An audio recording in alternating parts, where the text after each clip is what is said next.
Reciban un cordial saludo. El presente video fue realizado para la Universidad de los Andes, la Facultad de Ciencias Económicas y Sociales, la Unidad Curricular Legislación Fiscal Venezolana, elaborado en Mérida, Venezuela. El profesor de la cátedra Magíster en Ciencias, José Lario Flores Díaz. La unidad de aprendizaje es la Administración Tributaria. Sus autoras son Alexandra Millú y mi persona, Ana Paola Durarte. Para comenzar, es importante destacar que la administración tributaria pertenece a la rama del derecho público y que ésta está constituida por un conjunto de leyes como la Constitución de la República Bolivariana de Venezuela y el Código Orgánico Tributario, así como también de instituciones públicas que realizan este servicio, como se observa en la imagen, el CENIAT. También es importante destacar que el poder público en Venezuela es uno, pero este se desconcentra en 5. Se puede observar en la lámina que tenemos el poder ejecutivo, el poder legislativo, el poder ciudadano, el poder electoral. Este también se divide de manera nacional, estatal y municipal.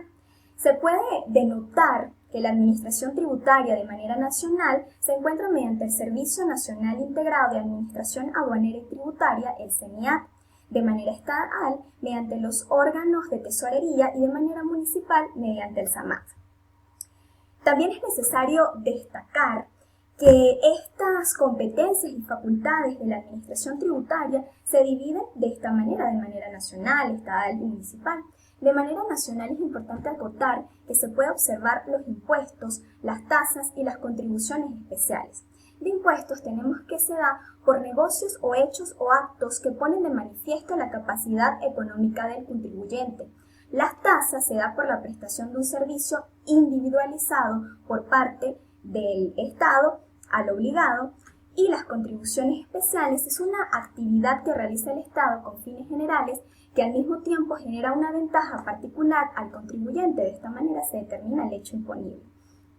También se puede observar que de manera estatal se observa la recolección de impuestos mediante timbres sellados, y de manera municipal la recolección de impuestos se da mediante los impuestos por publicidad y propaganda.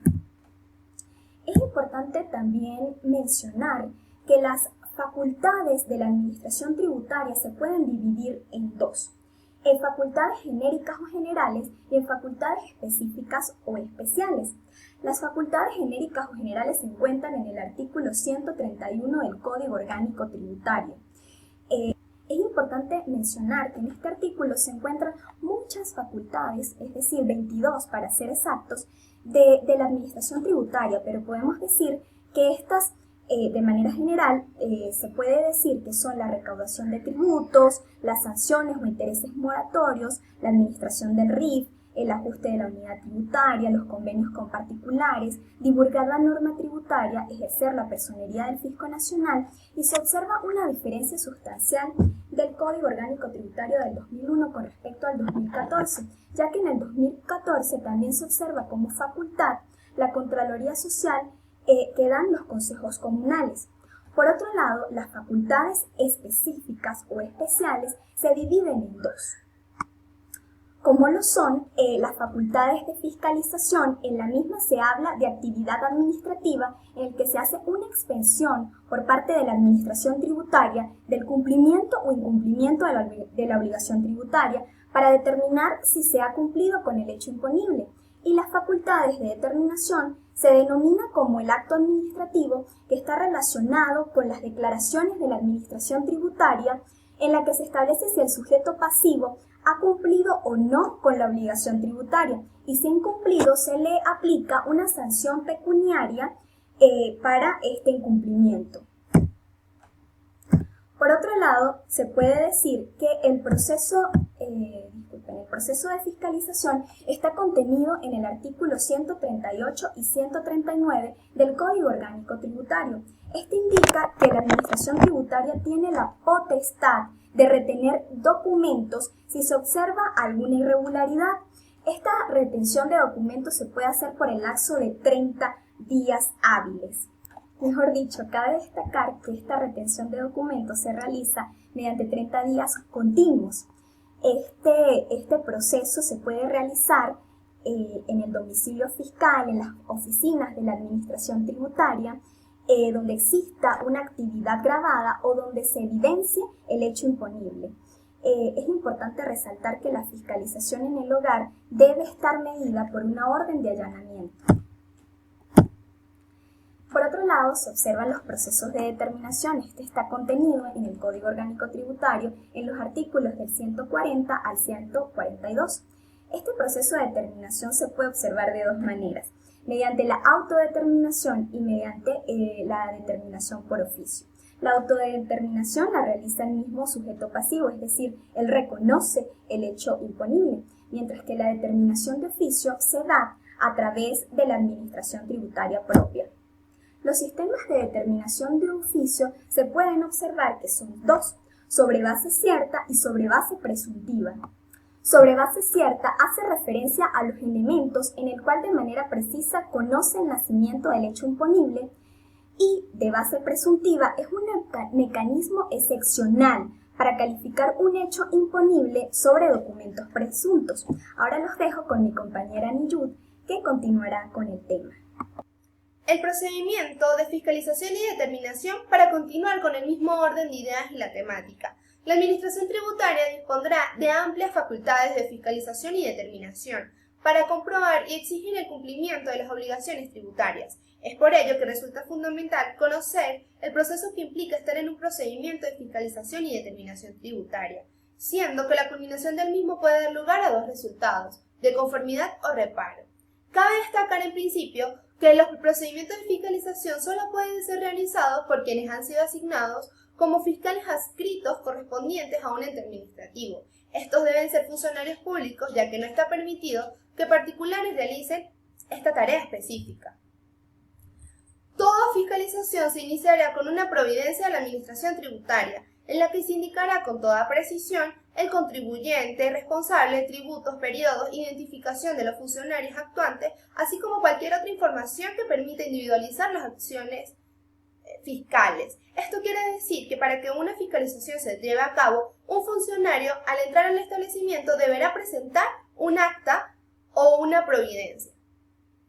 2. Se abrirá el expediente en el que se incorporará la documentación que soporte la actuación de la Administración Tributaria. Y 3.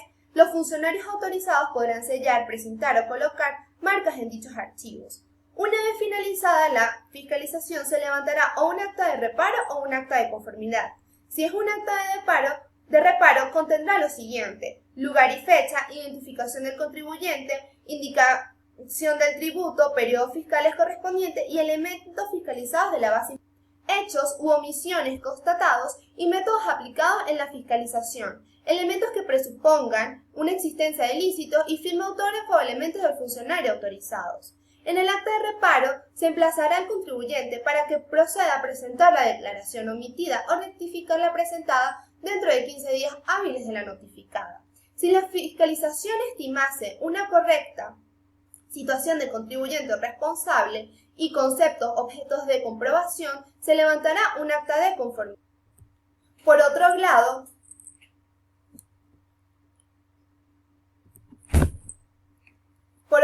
el resguardo nacional tributario. Según el Código Orgánico Tributario, tendrá el carácter de cuerpo auxiliar y de apoyo de la Administración Tributaria respectiva para impedir, investigar y perseguir los ilícitos tributarios y cualquier acción o omisión violatoria de las normas tributarias. El resguardo nacional tributario será ejercido por la Fuerza Armada Nacional Bolivariana, por el órgano de Guardia Nacional Bolivariana. Cabe destacar que sus principales funciones, que están establecidas en el artículo 51 del citado código, expresan lo siguiente: prestar auxilio y apoyo que pudieran necesitar los funcionarios, auxiliar y apoyar a la Administración Tributaria en la intervención de libros, documentos y archivos, y colaborar con la Administración Tributaria cuando los contribuyentes responsables o terceros opongan resistencia en la entrada a los lugares que sean necesarios. Estas tres son las principales funciones que tiene el resguardo nacional tributario. Tenemos la creación del CENIAT.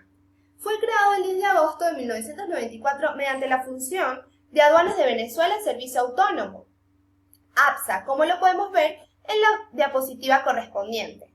y el Servicio Nacional de Administración Tributaria, SENAT, para dar paso a la creación del Servicio Nacional Integrado de la Administración Tributaria, SENIAT.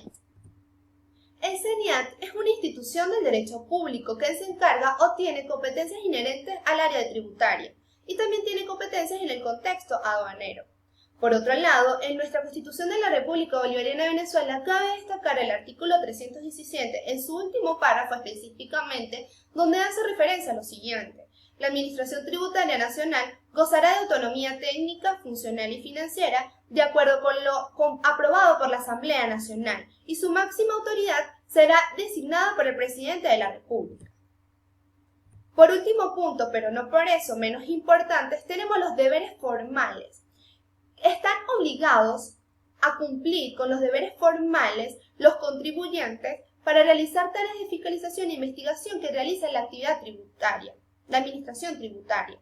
Y en especial deberán seguir las siguientes funciones o deberes: llevar en forma debida y oportuna los libros y registros especiales, inscribirse en los registros pertinentes, por ejemplo, la RUT-DAE y el RIF, presentar dentro del plazo fijado las declaraciones que correspondan, conservar cualquier documento mercantil, exigir y emitir comprobantes de pago, colaborar con la administración tributaria, ya sea en la determinación, fiscalización o cualquier otro proceso, comunicar cualquier cambio que exista, por ejemplo, un cambio en el capital, cambio de domicilio o cualquier otra notificación. Es importante notificarla, decirla, seguir todas las normas, providencias o leyes que se establezcan.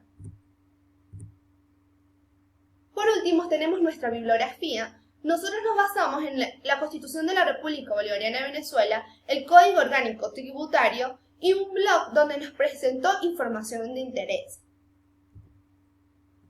Finalmente, tenemos una citada imagen de un conocido autor. Muchas gracias por su atención.